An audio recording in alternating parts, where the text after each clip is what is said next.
So மேகமலையிலேருந்து கிளம்பி அடுத்து நாங்கள் போன பிளேஸ் தான் சுருளி. சுருளி வந்து மெயினாக நாங்கள் 2 பிளேஸ் வந்து பார்க்க போனோம். ஒன்று வந்து சுருளி வாட்டர் ஃபால்ஸு, இன்னொன்று வந்து கோடிலிங்கம் அப்படின்னு சொல்லக்கூடிய ஒரு சிறப்பு வாய்ந்த சிவனோட டெம்பிள்.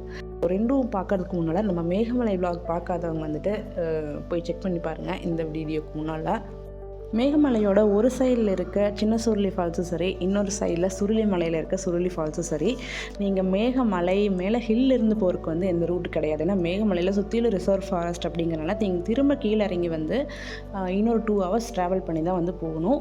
நாங்கள் வந்துட்டு சுருளி ஃபால்ஸ் போனதால் சின்ன சுருளி ஃபால்ஸ் வந்து ஸ்கிப் பண்ணிட்டோம். பட் மதுரையிலேருந்து வரவங்களுக்கு சின்ன சுருளி வந்துட்டு பக்கமாக இருக்கும். தேனியிலேருந்து சுருளி போனால் நீங்கள் சின்னமன்னூர் வழியாக போவீங்கன்னு நினைக்கிறேன். பட் மேகமலையிலேருந்து சுருளி ஃபால்ஸ் போகிறப்போ வந்துட்டு தென்பழனிலேயே வந்து லெஃப்ட் எடுத்துருவீங்க. சொல்லப்போனால் தேனி வழியாக போகிற ரூட் விடவே வந்துட்டு செம்மையாக இருந்துச்சு, சூப்பராக இருந்துச்சுன்னு தான் சொல்லணும். நாங்கள் போகிறப்போ லைட்டாக மழை பெஞ்சிட்டு இருந்துச்சு. பட் ஃபால்ஸுக்கு வந்து ஆல்ரெடி டைம் ஆயிடுச்சு அப்படிங்கிறதால 4 o'clock க்ளோஸ் பண்ணுவாங்க. நம்ம அவசரமாக வந்து போயிட்டு இருந்தோம். கிட்டத்தட்ட லஞ்சு கூட ஸ்கிப் பண்ணிட்டோம். லைட்டாக ஸ்நாக் மாதிரி எடுத்துகிட்டு ஃப்ரூட்ஸ் ஸ்நாக்ஸ் எடுத்து லஞ்சு கூட வந்துட்டு ஸ்கிப் பண்ணிட்டு தான் போனோம். இது வரைக்கும் நீங்கள் பார்த்துட்டு இருந்த இந்த அழகான ஒரு ரோட் ட்ரிப்போட எண்டுக்கு வந்துட்டோம். அண்ட் சுருளி ஃபால்ஸ் வந்து ரீச் ஆகிட்டோம். ஸோ ஒன்ஸ் நீங்கள் சுருளி ஃபால்ஸ் ரீச் ஆனதும் டிக்கெட் எடுத்துகிட்டு உள்ளே போனீங்கன்னா இந்த மாதிரி வந்து பாதை இருக்கும்.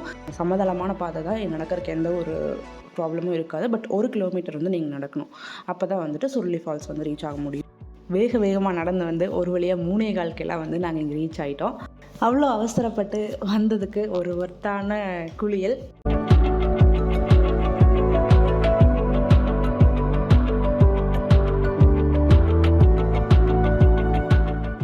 இங்கே வந்து பார்த்திங்கன்னா லெஃப்ட் சைடில் வந்து ஜென்ஸுக்கு, ரைட் சைடு வந்து லேடிஸ் கிட்ஸ்க்கு வந்து வச்சுருக்காங்க. ஸோ அதனால் வந்து எந்த ஒரு தள்ளு முள்ளும் இருக்காது. ஸோ லேடிஸ் நீங்கள் தாராளமாக வந்துட்டு நிம்மதியாக எங்கே குளிக்கலாம்.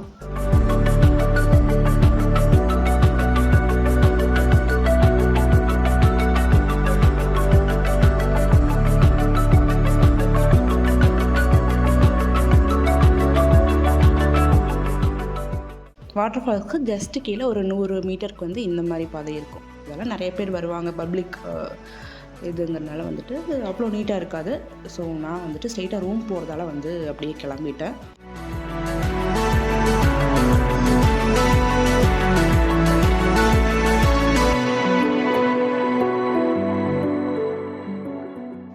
ஃபால்ஸ் க்ளோஸ் பண்ணிடுவாங்கன்ட்டு வந்த அவசரத்தில் வந்து பார்த்திங்கன்னா கேரி பேக் எடுத்துகிட்டு வர மறந்துட்டோம். ஸோ வீண் அப் அண்ட் டவுன் 2 kilometers வந்துட்டு சந்துரு எடுத்துகிட்டு போகிறதுக்கு வந்து ரொம்பவே கொஞ்சம் கஷ்டப்பட்டாங்க.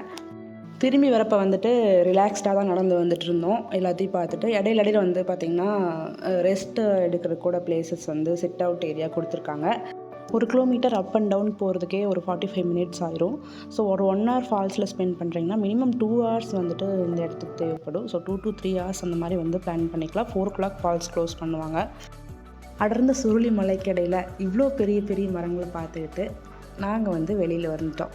இந்த மாதிரி தான் இருக்கும். நீங்கள் வெளியில் இதுலேருந்து உள்ளே போய் தான் டிக்கெட் எடுக்கிற மாதிரி இருக்கும். போகிற அவசரத்தில் போனதால நான் வந்து எடுக்கலை. இங்கே ஒரு ஹோட்டல் கூட இருக்குது அண்ட் ஸ்நாக்ஸ் கூட இருக்குது, ஹெல்த்தி ஸ்நாக்ஸுமே இருக்குது.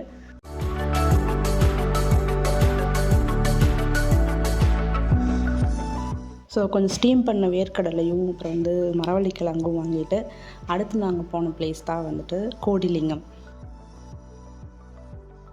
சுருளி மலைகளுக்கு இடையில் சுருளி அருவிக்கு பக்கத்துலேயே இருக்க இந்த சிவன் கோயில் பற்றி சொல்லணுன்னா, இது ஏன் கோடிலிங்கம் அப்படின்னு பேர் வந்துச்சுன்னா கொஞ்ச நேரத்தில் உங்களுக்கு தெரியும். அதுக்கு முன்னால் இங்கே 70 அடி அப்ராக்சிமேட்டாக 70 அடி உயரமுள்ள தியான லிங்கம் வந்து வச்சுருக்காங்க. அதுக்குள்ளே ஒரு நவபாஷண லிங்கமே இருக்குது. ஸோ இன்னொரு சிறப்பம்சம்னு பார்த்தோன்னா இந்த கோடிலிங்கம், அதாவது ஒரு நாள் 1 கோடி லிங்கங்களாக மாறும் அப்படின்னு சொல்லப்படுற இது வரைக்கும் 30,000 லிங்கங்கள் பிரதிஷ்டை பண்ணியிருக்காங்க. இங்கே வந்துட்டு நீங்கள் இங்கே வேண்டுதல் வச்சுட்டு அதை நிறைவேறனுக்கு அப்புறமா வந்து இங்கே வந்து லிங்க பிரதிஷ்டை பண்ணுவாங்க. ஸோ நீங்கள் இந்த போர்டில் வந்து பார்த்தீங்கன்னா டீட்டெயில்ஸ் எல்லாம் கொடுத்துருப்பாங்க. சின்ன லிங்கத்திலிருந்து பெரிய லிங்கம், மீடியம், பெருசுன்னு சொல்லிட்டு 3 டைப்ஸ் வச்சுருக்காங்க. ஸோ அதுக்கு வந்து பாலாபிஷேகம் பண்ணி நீங்களே வந்து பிரதிஷ்டை பண்ணுற மாதிரி இருக்கும். ஒன்லி உங்களோட வேண்டுதல் நிறைவேறினதுக்கப்புறம். ஸோ அது மாதிரி வேண்டுதல் நிறைவேற்றப்பட்டு இங்கே பிரதிஷ்டை பண்ணப்பட்ட லிங்கங்கள், சின்ன சின்ன லிங்கங்கள் தான் இங்கே நீங்கள் பார்க்குறது. இந்த மாதிரி ஒரு கோயில் வந்து நீங்கள் KGF மூவிலையும் பார்த்துருப்பீங்க. அது வந்து கர்நாடகாவில் இருக்குது. ஸோ கிட்டத்தட்ட அது மாதிரியான ஒரு கோயில் தான் இது. அடுத்து இங்கே பூஜைக்காக வைக்கப்பட்டிருக்க இந்த ஒரு பெரிய லிங்கம் 1008 சின்ன சின்ன லிங்கங்கள் சேர்ந்து உருவாக்கப்பட்டது.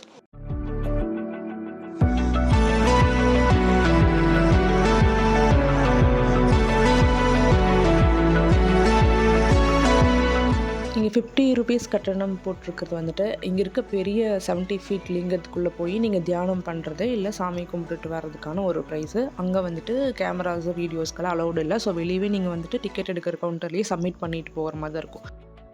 இங்கே நீங்கள் போனதுமே போகரோட சிலை தான் இருக்கும்.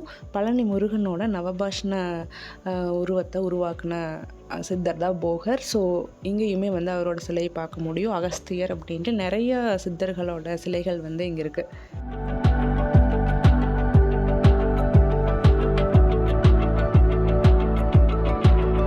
இது வரைக்கும் நான் போன சிவன் கோயில்களில் ஒன்று சிவலிங்கம் இருக்கும், இல்லை சிவனோட உருவம் இருக்கும் வழிபாட்டில். பட் இந்த மாதிரி சித்தர்கள் எல்லாமே அது ஒரு மலைக்கு கீழே இவ்வளோ ஒரு ஃபாரஸ்ட்டுக்கு இடையில இந்த கோயில் வந்து நேச்சர் அண்ட் டிவைன் ரெண்டும் கலந்த மாதிரி தான் இருக்கும். இயற்கையும் பிடிக்கும். நான் ஒரு சிவபக்தன் அப்படின்னு நினைக்கிறவங்க கண்டிப்பாக விசிட் பண்ண பிளேஸ் இது. தேனியில் இருக்க சுருளியில் இருக்க இந்த சிவன் கோயில்.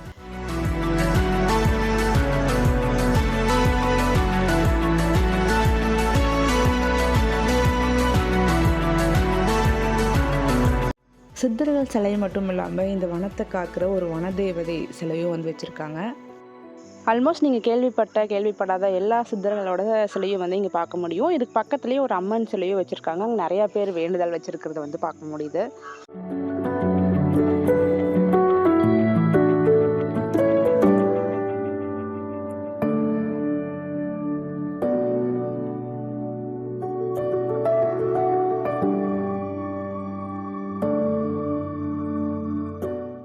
இதுதான் அந்த அம்மன் சிலை. நாகம்மன் நினைக்கிறேன். ஏன்னா மேலே வந்து அந்த நாகப்பாம்பு சுற்றில வந்து எல்லாம் வச்சுருக்காங்க.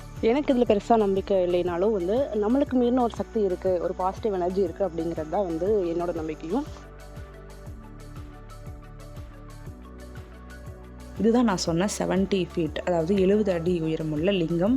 யூஸ்வலாக நீங்கள் முன்னால் நின்று லிங்கத்தை வணங்குற மாதிரி தான் இருக்கும். பட் இந்த லிங்கம் வந்து நீங்கள் உள்ளே போயிட்டு உள்ளே வந்து இதுக்குள்ளே வந்து நவபாஷ்ண லிங்கம் வச்சுருப்பாங்க.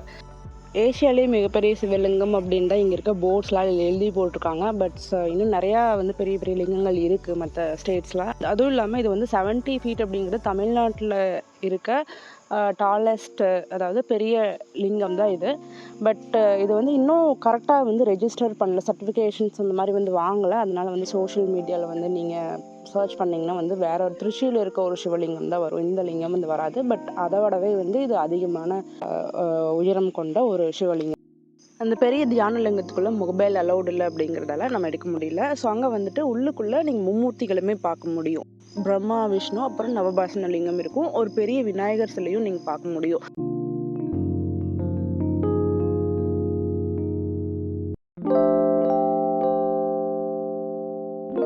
ஸோ ரோடில் இதுக்கு முன்னால் இந்த வியூ பார்க்குற இடத்துல வந்து திராட்சை தோட்டம் இருக்குது. அது வழியாக கூட வந்து இந்த லிங்கம் போகிறதுக்கு வந்து ஒரு வழி இருக்குது. அதுக்கு வந்து 5 ருபீஸ் சார்ஜ் பண்ணுறாங்க. ஸோ அடுத்து நம்ம இந்த கிரேப்ஸ் ஃபார்ம்ஸ் வந்து உள்ளே போக போகிறோம். விசிட் பண்ணிவிட்டு கிரேப்ஸ் எல்லாம் வாங்கிட்டு போக போகிறோம். தென்பழனிலையும் சரி, இங்கே சுருளி சைட்லேயும் சரி நிறைய திராட்சை தோட்டங்கள் நீங்கள் பார்க்க முடியும். ஸோ மேகமலை போகிறவங்களா இருந்தாலும் சரி, இந்த சைடு வரவங்களா இருந்தாலும் சரி, திராட்சை தோட்டத்தை விசிட் பண்ணுறதுக்கு வந்து மறந்துடாதீங்க. இந்த திராட்சை தோட்டத்தில் உள்ளே போகிறதுக்கு அலோவ் பண்ணதுனால வந்து நம்ம உள்ளே போயிட்டு எந்தெந்த மாதிரி வந்து இதை வளர்த்துறாங்க அப்படின்னு கேட்டுக்கிட்டோம். ஏன்னா எங்கள் வீட்லேயும் ஒரு திராட்சை வந்து செடி வச்சுருந்தோம். பட் அது வந்து சரியாக வரல, இனிப்பாக வந்து வரல, புளிப்பாக இருந்துச்சு. ஸோ அவங்கக்கிட்ட எந்த மாதிரி இதை வந்து மெயின்டைன் பண்ணால் வந்து கரெக்டாக வளரும் அப்படின்னு கேட்டுட்டு இருந்தோம். வியன் வந்து பார்த்தீங்கன்னா திராட்சை பார்த்ததும் வந்து செம ஹாப்பி ஆகிட்டான். அவனுக்கு திராட்சைனா ரொம்ப பிடிக்குது ரீசெண்ட் டேஸில்.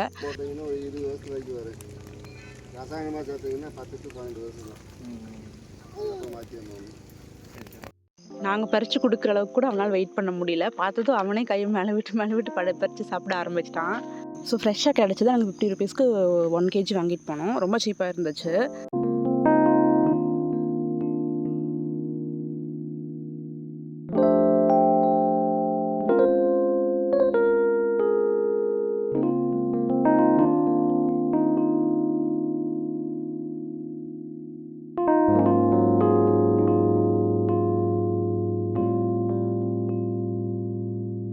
ஸோ சுருளியிலேருந்து கிளம்பி தேக்கடி போகலான்னு நாங்கள் போயிட்டுருந்தோம். ஸோ அந்த டைமில் இந்த மாதிரி ஒரு ரம்மியமான இந்த வியூ பார்த்தோம். சன்செட் டைமில் மலைக்கடியில் சன்செட் ஆகிறப்போ இங்கே ஒரு வானவில் வந்து தெரிஞ்சுது. அவ்வளோ கலர்ஃபுல்லாக ஆயிடுச்சு, வானமும் சரி கீழேயும் சரி. ஸோ அதனால் நாங்கள் ஸ்டாப் பண்ணி வந்துட்டு பார்த்தோம். ஆக்சுவலாக இந்த ரூட்டில் போகிறப்போ வந்து ஒரு சம்பவம் ஆயிடுச்சு, நான் அதை வந்து சொல்கிறேன். லெஃப்ட் சைடில் வந்து பார்த்திங்கன்னா சின்ன ஓடை மாதிரி வந்து போயிட்டுருக்கு. ஸோ சூப்பராக இருந்துச்சு இந்த ஸ்பாட்டு. அதனால் நிறுத்தி ஒரு 10 மினிட்ஸ் இங்கே பார்த்துட்டு அதுக்கப்புறம் வந்து கிளம்புனோம். ஸோ என்ன ஆச்சுன்னா, நம்ம கூகுள் அக்கா வந்துட்டு தேக்கடி போகிறதுக்கு ரிசர்வ்ட் ஃபாரஸ்ட் வழியாக ஒரு வழியை காட்டி விட்டுருச்சு. சரி, நாங்களும் எந்த வார்னிங்கும் இல்லை நினச்சோம் இந்த வழியாக விடுவாங்களா இல்லையான்ட்டு. பட் ஸ்டில் எந்த வார்னிங்கும் இல்லாததால் வந்து சரி ஓகே போகும் போல் அப்படின்னு சொல்லிட்டு போனோம். பட்டு போயிட்டு லோவர் கேம்ப்லேயே வந்துட்டு ஆஃபீஸரில் இந்த வழியெல்லாம் போக முடியாது, ரிசர்வ்ட் ஃபாரஸ்ட்டு அலௌடு இல்லை, திரும்பி வந்த வழியே போயிட்டு தேக்கடி போங்க மெயின் ரோட்லேருந்து அப்படின்னு சொல்லிட்டாங்க. ஸோ வந்ததுக்கு இந்த வியூ பார்த்ததுனால கொஞ்சம் மனசை தேத்திக்கிட்டு அப்படியே வந்து போனோம். இங்கே சுருளியிலேருந்து தேக்கடி போகிறவங்க எந்த ரூட் கூகுளில் காட்டுது அப்படின்னு சொல்லிட்டு பார்த்துட்டு செக் பண்ணிட்டு போங்க.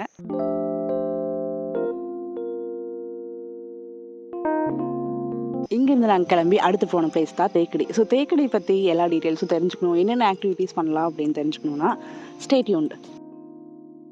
ஸோ இதோட நம்ம சுருளி தேனி விலாக் முடியுது. அடுத்து தேக்கடியிலேருந்து மீட் பண்ணலாம்.